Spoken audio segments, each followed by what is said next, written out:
सभी लोगों को नमस्कार।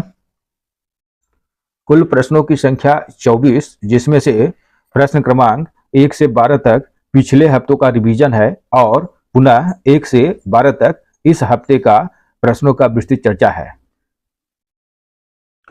किस राज्य सरकार ने नील गाय को मारने की अनुमति प्रदान की है?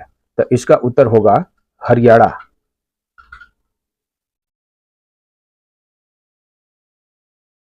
हाल ही में दिल्ली की नई मुख्यमंत्री बन गई हैं, तो इसका उत्तर होगा रेखा गुप्ता। भारत का 26वां मुख्य चुनाव आयुक्त किसे नियुक्त किया गया? तो इसका उत्तर होगा ज्ञानेश कुमार। जैकब किलिम्पो किस देश के धावक हैं जो हाफ मैराथन 57 मिनट से कम समय में पूरी की? तो इसका उत्तर होगा युगांडा।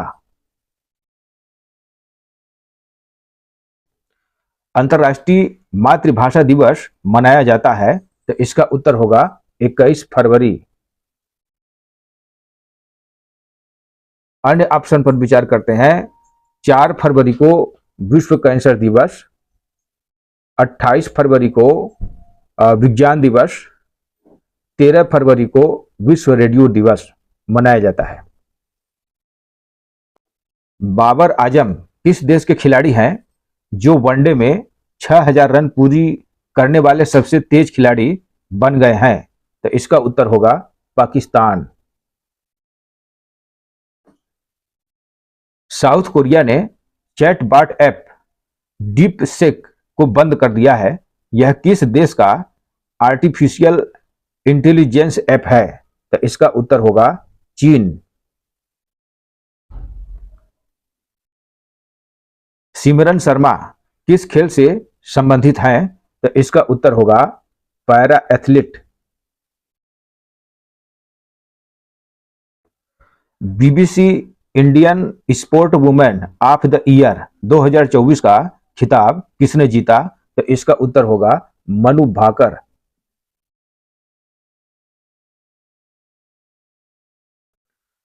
किस राज्य ने गुटखा और पान मसाला पर पूर्णतः प्रतिबंध लगा दिया? तो इसका उत्तर होगा Jharkhand.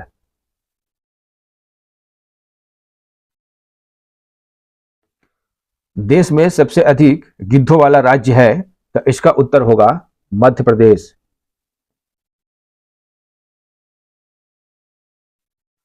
BBC Indian sport women of the year 2024 में emerging player of the year award से सम्मानित किया गया। तो इसका उत्तर आप लोग कमेंट बॉक्स में देंगे। अब हम इस हफ्ते के प्रश्नों पर विस्तृत चर्चा करेंगे। किस देश ने राष्ट्रीय दिवस के अवसर पर मुख्य अतिथि के रूप में भारत के प्रधानमंत्री नरेंद्र मोदी को आमंत्रित किया है? तो इसका उत्तर होगा मॉरिशस। 12 मार्च को मॉरिशस अपना राष्ट्रीय दिवस मनाता है। 12 मार्च 1968 को ब्रिटिश शासन से आजादी मिली थी। राम गुलाम ने कहा कि हमारे देश की स्वतंत्रता की 57वीं वर्षगांठ के समारोह में भारत के प्रधानमंत्री नरेंद्र मोदी हमारे राष्ट्रीय दिवस समारोह में मुख्य अतिथि के रूप में शामिल होंगे। मॉरिशस के प्रधानमंत्री ने भारतीय नेता के व्यस्त कार्यक्रम का जिक्र करते हुए यह उल्लेख किया है। अगला प्रश्न है, कौन सा राज्य लगातार तीसरी बार पक्षी गणना में भारत में शीर्ष स्थान पर स्थित है? तो इसका उत्तर होगा Paschim Bengal. Great backyard bird count दुनिया के सबसे बड़े पक्षी गणना कार्यक्रम में से एक है, जिसमें बीबिया के पक्षी प्रेमी भाग लेते हैं और विभिन्न प्राणियों की गणना करते हैं। यह भी पश्चिम बंगाल ने भारत में सबसे अधिक पक्षी जगत की गणना कर प्रथम स्थान प्राप्त किया है, जो लगातार तीसरी बार राज्य की यह उपलब्धि है। GBBC 2025 का आयोजन 14 से 17 फरवरी तक हुआ, जिसमें भारत भर में कुल 1068 पक्षी जीवों का दस्तावेजीकरण किया गया। पश्चिम बंगाल ने 543 पक्षी प्रेमियों की गणना के साथ शीर्ष स्थान प्राप्त किया और लगातार तीसरी बार पश्चिम बंगाल में सबसे ज्यादा पक्षियों की गणना की गई। अगला प्रश्न है, फोर्ब्स 2025 की रियल टाइम लिस्ट में दुनिया के 10 सबसे अमीर महिलाओं में भारत की भी एक महिला है। इसका उत्तर होगा सावित्री देवी जिंदल। फोर्ब्स के अनुसार फरवरी 2025 तक दुनिया की 10 सबसे अमीर महिलाओं की कुल संपत्ति लगभग $503.3 बिलियन है। इन प्रभावशाली हस्तियों ने खुदरा और सौंदर्य प्रसाधन से लेकर वित्त और शिपिंग तक विविध उद्योगों में अपनी संपत्ति अर्जित की है। पहले स्थान पर एलिस वाल्टन है, जिनकी कुल संपत्ति $112.5 बिलियन है। यह दुनिया की सबसे अमीर महिला बन चुकी है। वॉलमार्ट के संस्थापक सैम वाल्टन की बेटी के रूप में उनकी संपत्ति खुदरा क्षेत्र की दिग्गज कंपनी से आती है। और भारत की सावित्री जिंदल, 74 वर्षीय सावित्री जिंदल की कुल संपत्ति $32.3 बिलियन है, जो स्टील और बिजली समूह जिंदल समूह के माध्यम से अर्जित की गई है। इनका प्रभाव भारत के औद्योगिक क्षेत्र में फैला हुआ है, जिससे वे देश की सबसे धनी महिला बन गई हैं। अगला प्रश्न है, खजुराहो नृत्य महोत्सव का आयोजन किया जाता है, तो इसका उत्तर होगा मध्य प्रदेश। मध्य प्रदेश कला परिषद द्वारा आयोजित खजुराहो नृत्य महोत्सव मध्य भारत में मध्य प्रदेश राज्य के छतरपुर जिले में खजुराहो मंदिरों के पास प्रतिवर्ष आयोजित होने वाला शास्त्रीय नृत्यों का एक सप्ताह का उत्सव है। यह उत्सव फरवरी में 20 से 26 तारीख तक आयोजित किया जाता है। यह उत्सव भारतीय शास्त्रीय नृत्य शैलियों जैसे कथक, भारतनाट्यम, ओडिसी, कुचिपुड़ी, मणिपुरी, गोड़ी नृत्य और कथकली की समृद्धि को उजागर करता है, जिसमें इस क्षेत्र के कुछ सर्वश्रेष्ठ कलाकार प्रदर्शन करते हैं। आधुनिक भारतीय नृत्य को हाल ही में इसमें शामिल किया गया है। अगला प्रश्न है, जर्मनी के नए चांसलर बन गए हैं, तो इसका उत्तर होगा फ्रेडरिक मर्ज। जर्मनी के रूढ़िवादी नेता फ्रेडरिक मर्ज देश का नेतृत्व करने के लिए तैयार हैं, क्योंकि उनकी पार्टी क्रिश्चियन डेमोक्रेटिक यूनियन ने देश के आम चुनाव में सबसे बड़ा वोट शेयर हासिल किया है, जिससे जर्मनी की ओलाफ स्कोल्ज की केंद्र वाम सोशल डेमोक्रेटिक पार्टी को इन्होंने हराया है। अगला प्रश्न है, हाल ही में चर्चित वोलोदिमीर जेलेंस्की किस देश के राष्ट्रपति हैं, तो इसका उत्तर होगा यूक्रेन। हाल ही में ये यूक्रेन के राष्ट्रपति वोलोदिमीर जेलेंस्की अमेरिकी यात्रा पे हैं, इसलिए चर्चित में है। अमेरिकी राष्ट्रपति के समझौते के द्वारा रूस और यूक्रेन के बीच युद्ध को रोकने के लिए एक बड़ा समझौता पर हस्ताक्षर करना था, जिससे जेलेंस्की ने इनकार कर दिया, इसलिए हाल ही में चर्चित में रहे। अमेरिकी राष्ट्रपति डोनाल्ड ट्रंप और यूक्रेन के राष्ट्रपति व्लादिमीर जेलेंस्की के बीच व्हाइट हाउस के ओवल ऑफिस में मुलाकात में तीखी बहस में यह तब्दील हो गया था। अगला प्रश्न है, वर्तमान में 11वां सेबी का प्रमुख कौन है? तो इसका उत्तर होगा तुहिन कांत पांडे। केंद्र सरकार ने तुहिन कांत पांडे का अगला सेबी चीफ नियुक्त कर दिया है, जिनका कार्यकाल 3 साल का होगा। केंद्रीय कार्मिक मंत्रालय ने पांडे की नियुक्ति को लेकर अधिसूचना भी जारी कर दी है।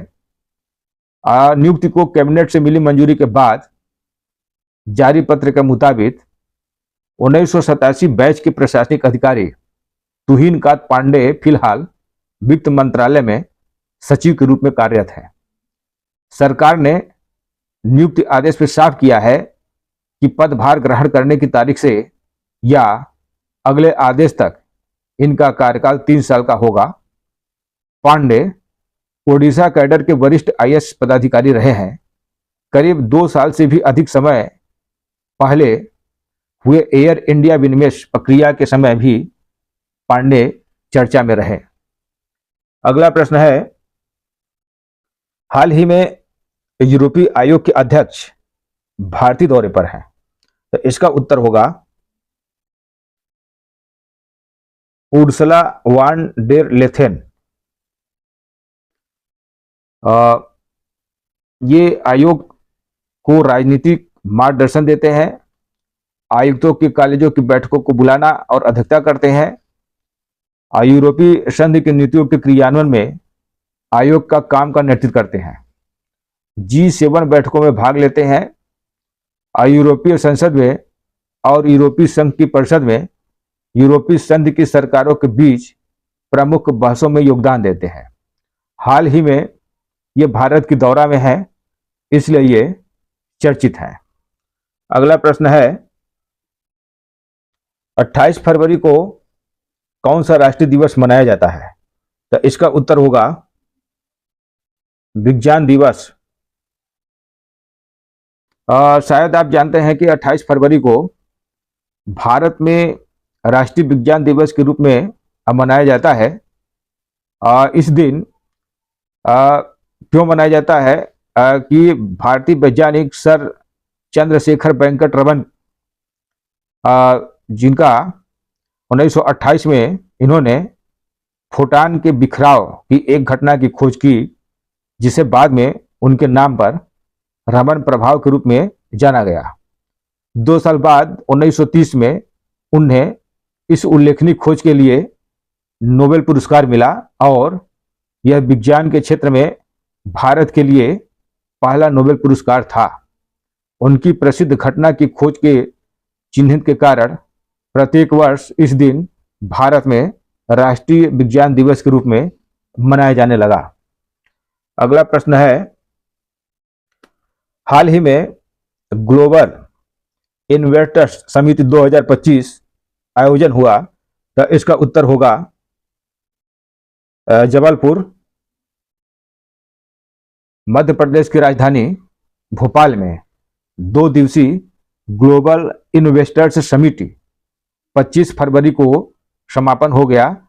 समापन समारोह में केंद्रीय गृह मंत्री अमित शाह, मध्य प्रदेश के मुख्यमंत्री मोहन यादव, प्रदेश अध्यक्ष BD शर्मा मौजूद रहे। मुख्यमंत्री मोहन यादव ने बताया कि ग्लोबल इन्वेस्टर समिति में 30 लाख करोड़ से ज्यादा के निवेश के MOU साइन हुए हैं। इस समिति में 25,000 से अधिक रजिस्ट्रेशन हुए थे। अगला प्रश्न है, टोकिन की खाड़ी किन 2 देशों के बीच विवादित क्षेत्र बना हुआ है? तो इसका उत्तर होगा चीन और वियतनाम के बीच यह खाड़ी है जो विवादित क्षेत्र बना हुआ है। यह उत्तरी वियतनाम और दक्षिणी चीन के बीच टोकिन क्षेत्र है और टोकिन की खाड़ी के पूर्व में उत्तरी वियतनाम और उत्तर में चीन का गुआंगसी प्रांत और पश्चिम में चीन का हाइनान द्वीप है। साल 1991 में चीन और वियतनाम के बीच हुए समझौते के बाद दोनों देशों ने अपने क्षेत्रीय विवादों को अलग अलग हिस्सों में बांटने की कोशिश की। साल 2000 में चीन और वियतनाम ने टोकिन की खाड़ी के समझौते पर हस्ताक्षर किए थे और इस समझौते के तहत खाड़ी के पानी में समुद्री सीमा तय की गई थी। इस समझौते के तहत मछली पकड़ने, हाइड्रोकार्बन अन्वेषण और समुद्री सुरक्षा के मामलों में सहयोग किया गया था। वियतनाम ने टोकिन की खाड़ी में चीन की बढ़ती पहुंच पर आपत्ति जताई है। अगला प्रश्न है, भारत का पहला अंडर वाटर और कृत्रिम रीफ बनाया जाएगा, तो इसका उत्तर होगा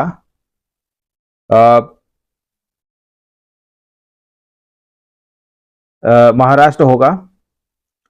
भारत सरकार द्वारा ऐतिहासिक कदम उठाते हुए भारतीय नौसेना ने 21 फरवरी 2025 को Maharashtra Paryatan Vikas Nigam limited landing ship tank XINS Guldar सौंप दिया ताकि इसे अंडर वाटर म्यूजियम और कृत्रिम रीफ में बदला जा सके।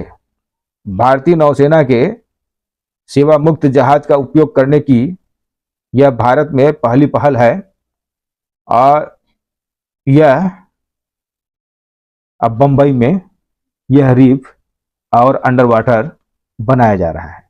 तो आज का प्रश्न यही तक। यदि यह श्रृंखला पसंद आया है तो लाइक, कमेंट और शेयर और सब्सक्राइब अवश्य करें। धन्यवाद। जय हिंद, जय भारत।